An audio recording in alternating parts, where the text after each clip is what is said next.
For a long time in my life, I felt like I've been living two different lives. There's the life that everyone sees, and then there's a life that only I see. In the life that only I see, who I am, who I really am, is someone who struggles intensely with depression. Now, for someone who has never experienced depression or doesn't really know what that means, that might surprise them to hear, because there's a pretty popular misconception that depression is just being sad when something in your life goes wrong. When you break up with your girlfriend, when you lose a loved one, when you don't get the job you wanted. But that's sadness, that's a natural thing, that's a natural human emotion. Real depression isn't being sad when something in your life goes wrong. Real depression is being sad when everything in your life is going right. For a long time, I think I was living two totally different lives, where one person was always afraid of the other. I was afraid that people would see me for who I really was, that I wasn't the perfect, popular kid in high school everyone thought I was, that beneath my smile there was struggle, and beneath my light there was dark, and beneath my big personality just hid even bigger pain. So I sat on the edge of my bed, where I'd sat a million times before, and I was suicidal. I was suicidal. And if you were to look at my life on the surface, you wouldn't see a kid who was suicidal. You'd see a kid who was the captain of his basketball team, the drama and theater student of the year, the English student of the year, someone who was consistently on the honor roll and consistently at every party. So you would say I wasn't depressed, you would say I wasn't suicidal, but you'd be wrong. You'd be wrong. So I sat there that night beside a bottle of pills with a pen and paper in my hand, and I thought about taking my own life. The scariest part is that after a while, you become numb to it. It becomes normal for you, and what you really fear the most isn't the suffering inside of you, it's the stigma inside of others, it's the shame, it's the embarrassment, it's the disapproving look on a friend's face, it's the whispers in the hallway that you're weak, it's the comments that you're crazy. That's what keeps you from getting help. That's what makes you hold it in and hide it. It's the stigma, so you hold it in and you hide it, and you hold it in and you hide it. And even though it's keeping you in bed every day and it's making your life feel empty no matter how much you try and fill it, you hide it because the stigma in our society around depression is very real. But I tell you, there are some times in life where you fall down and you feel like you don't have the strength to get back up. You sort of put a mask on your face when you come to school and pretend that everything's okay when it's not, and you go home and lay in your bed when no one's looking at you, when you don't have to impress anybody, and you're yourself. And fear comes in. Maybe you don't know for sure what's going to be happening in the future, and it scares you. Maybe you're worried about what people think of you, what people say about you. Just that fear paralyzes you. And I just want to ask you today, do you think you have hope? There are some things in life that are out of your control that you can't change, and you got to live with. The choice that we have, though, is either to give up or keep on going.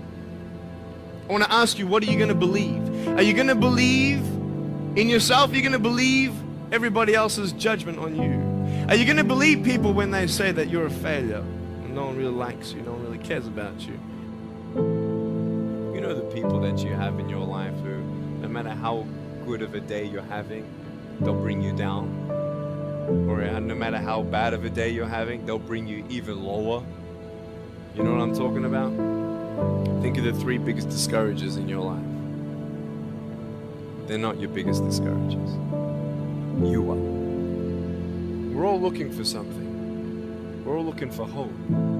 Hope you can't just have just because you were born with hope. No, we're born with pain. We're born and live through difficulties.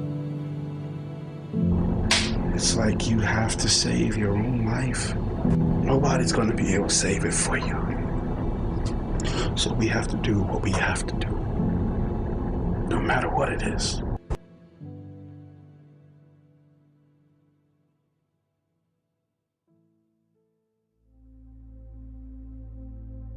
Depression is normal.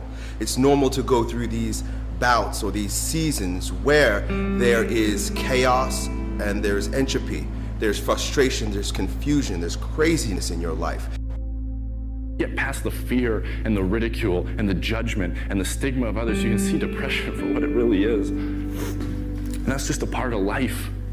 Just a part of life. And as much as I hate some of the places, some of the parts of my life depression has dragged me down to, in a lot of ways I'm grateful for it. Because yeah, it's put me in the valleys, but only to show me there's peaks. And yeah, it's dragged me through the dark, but only to remind me there is light. My pain, more than anything in 19 years on this planet, has given me perspective. And my hurt's forced me to have hope. Have hope and to have faith. Faith in myself. Faith in others. Faith that it can get better, that we can change this, that we can speak up and speak out and fight back against ignorance. Fight back against intolerance. And more than anything, learn to love ourselves. Learn to accept ourselves for who we are, the people we are, not the people the world wants us to be. Because the world I believe in is one where embracing your light doesn't mean ignoring your dark. The world I believe in is one where we're measured by our ability to overcome adversities, not avoid them. The world I believe in is one where I can look someone in the eye and say, I'm going through hell. And they can look back at me and go, me too, and that's okay. And it's okay because depression is okay. We're people. We're people, and we struggle and we suffer and we bleed and we cry. And if you think that true strength means never showing any weakness, then I'm here to tell you, you're wrong. You're wrong because it's the opposite. That the mind and spirit of man advance when he's tried by suffering. The more ground is plowed, the better the seed will grow. The better the harvest will be. Just as the plow furrows the earth deeply, purifying it of weeds and thistles, so suffering and tribulation free man from the petty affairs of the worldly life until he arrives at a state of complete detachment. His attitude in this world will be that of divine happiness. Man is, so to speak, unripe. The heat of fire of suffering will mature him. Look back to the past times and you will find that the greatest men have suffered the most. The only way we're going to beat a problem that people are battling alone is by standing strong together.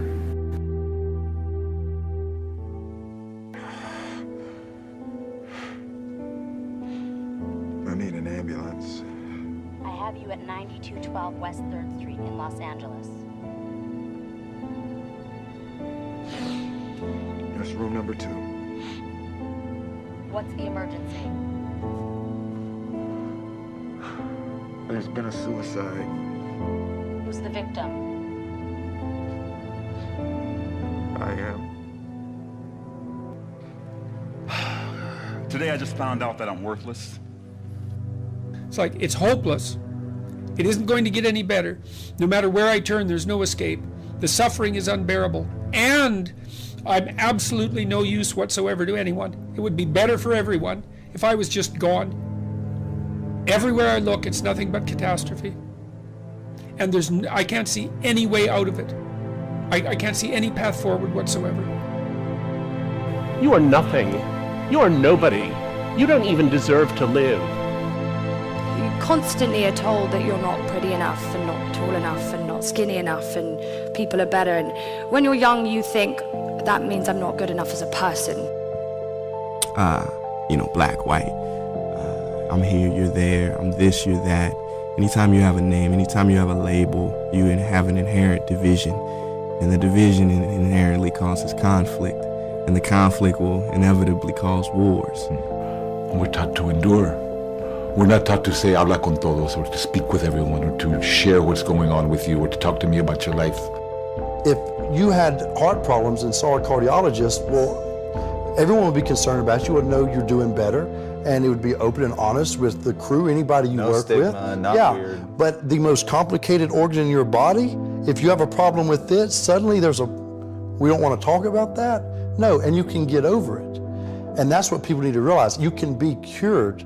You can get past it. That's what we need to realize. if you have depression, if you have anxiety, if you have post-traumatic stress disorder, if you have any kind of mental health condition, it's nothing to be ashamed of, and it's nothing to hide, and it's something to hit head on with. And I don't think there's anything wrong with having a mental health issue, either with yourself or with somebody that you love. You know, if you're going through a divorce right now, if you're going through a financial problem right now, if you're going through an illness right now, if you are going through any form of crisis right now. And so I want to share with you, you know, I've gone through a divorce, and I've gone through some very painful times. And during those times, they were messy.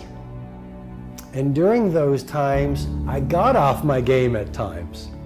And during those times, I was confused. But more than anything else, during those times, I felt pain. Worst thing you can do is what society suggests that you do. Escape, get busy, forget about it, lose yourself in work. Of course you have to work. Of course you have to show up. Your team needs you. Life needs you. Your family needs you. Life is for the living. I got it. But I don't believe that the answer to get through your pain is to escape in your pain. And too many people do that. And I've read the books that say to do that. You can't motivate yourself out of heartbreak. You've got to feel yourself through the heartbreak. I mean, I think it's that old Alanis, the old Alanis Morissette song. The quickest way out is in. There are gifts in pain. There is glory in pain. That's how you develop the bravery. That's how you develop the humanity. Do not latch on to your depression. Do not personally identify with your depression. See it as you see winter, and winter always leads to spring and summer again. See it as you see nighttime. Nighttime becomes daytime again. See it as you see the breaking down and the building up of your body, catabolic, anabolic. It is a process that's natural for spiritual evolution and physical evolution in the world. There's one thing that if you did every single day, no joke, it would make an extraordinary difference in whatever mental health issue you're struggling with, and that is exercise. Is you've got to exercise every day. And the reason you've got to exercise every day is because what we know about human beings is that when you physically move, your physiology changes, and that changes your brain. Getting your heart rate up, getting outside, breathing, feeling connected, getting out of your house, which may make you feel depressed and trapped. Doing that every day, that physical push. You don't have to run. You don't have to go to an aerobics class. Get outside with your dog in the woods. Walk with a good friend for 2 or 3 miles. Doing that every single day not only moves your body, which changes your mind, it gets you out of your physical environment, which is one of the things that people with depression tend to have a hard time doing. And it also creates a bit of momentum and a bit of a routine in your life. You take on just that single thing. Get outside and exercise every single day as if your life depends upon it. Because you know what? It does. Your brain needs it, your body needs it, your mental health needs it. Depression creeps up on you quietly. People ask you how you are and you say fine, but you're not fine. They'll never know that. And fear comes in. Maybe you have doubt in your life. Maybe you don't know for sure what's going to be happening in the future and it scares you. You so sort of put a mask on your face, pretend that everything's okay when it's not, and you go home and lay in your bed when no one's looking at you, when you don't have to impress anybody, you're yourself. Maybe you're worried about what people think of you, what people say about you. Just that fear paralyzes you. And I just want to ask you today, do you think you have hope? There are some things in life that are out of your control that you can't change and you got to live with. The choice that we have, though, is either to give up or keep on going. I want to ask you, what are you going to believe? Are you going to believe in yourself? Are you going to believe everybody else's judgment on you? Are you going to believe people when they say that you're a failure? No one really likes you. No one really cares about you. Don't be disturbed because no one else can see it. That's not unusual. That is ordinary. How do you rate yourself from 1 to 10? your mental attitude about yourself, how you feel about you, how you feel about life. How do you rate yourself on a scale of 1 to 10 in terms of your physical appearance, in terms of your health? Do you take care of yourself? Why does it matter how you look? Because if they don't like you, then who will? If they don't accept you, then who will? And the fear that we have is that we're going to be alone. Ask yourself the question, am I becoming more cynical and negative about life? Ask yourself that. Are you spending 8 hours a day doing something that you don't find challenging, that does not make you stretch mentally, that does not stimulate you, that does not inspire you, something that you don't find a sense of fulfillment in it? If you're doing that day in and day out, it has to affect how you feel about yourself, your level of motivation. Many people go through life never getting in touch with their greatness because of the lack of motivation to push themselves, or because they have not found something that they believe to be worthwhile to challenge them. But I tell you, there are some times in life where you fall down and you feel like you don't have the strength to get back up. Life will knock you between the eyes. It will catch you on the blind side, come out of nowhere, stuff you can't anticipate that will knock the wind out of you. You want to give up. Forget all that. They will put you in a depressed state of mind. It's negative. What kind of gift are you formulating? Is this a gift that you like to take back and do something else before you turn it in? Because I don't care who you are, I don't care what you do, at some time you are going to get tired. At some time you're going to get in a rut, seem like nothing you do works out right. And sometimes it just seems like you just don't have the wherewithal or the will to do anything. That sometimes you act like you're punch drunk, you're just wading through life, just doing time day in and day out, and depressed. Feeling powerless. Feeling useless. What do you do when you know you can do more than what you've been doing and you're not doing it and you're discontent with where you are? You get angry at yourself. How do you get yourself out of a rut? What do you do?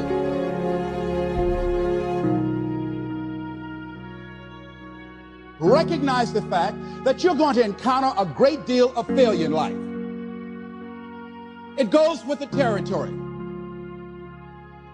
But in the face of that, you want to be relentless. And I tell you, you want to monitor your inner conversations, the things that you say to yourself. You want to watch them, and in watching them, you want to take charge. It will tell you you can't do it. It will fill you with fear. Forget all that. That's that inner conversation. So you've got to learn to stand up to yourself inside yourself. Don't wait around for things to be just right. Don't wait for things to be perfect. Don't wait for the ideal situation. It will never be ideal. You want to make a conscious effort to be lively. You want to be happy. You got a lot to be thankful for. You want to live life with energy and passion. You got to say yes to your life. Got a challenge? See yourself beyond your challenge. See yourself with the challenge already resolved. And most people will give up. But you've got to decide that I'm going to be fearless. I refuse to be denied. And I'm going to go all out. I'm going to be relentless. I don't care how many no's I encounter. I'm afraid, but I'm afraid not to do it. You've got to say yes. Yes to my dreams. Yes to me. Yes, I can make it. Yes, I can. Doesn't matter how many failures I've made. Yes. I haven't exposed all my stuff yet. I'm still in the process of transforming my life. I'm still in the process of becoming. Yes. Yes. Yes! Doesn't matter how many failures I've made. Doesn't matter how many mistakes I've endured. Yes! Doesn't matter about my defeats. Doesn't matter about what I've done. Yes! I don't care about the fact I'm in a hole now. Doesn't matter about where I am. The last chapter to my life has not been written yet. If you judge me now, you'll judge me prematurely. It ain't gonna be easy, but I know something about you. If you're watching this, you have what it takes. So don't give up and don't give in.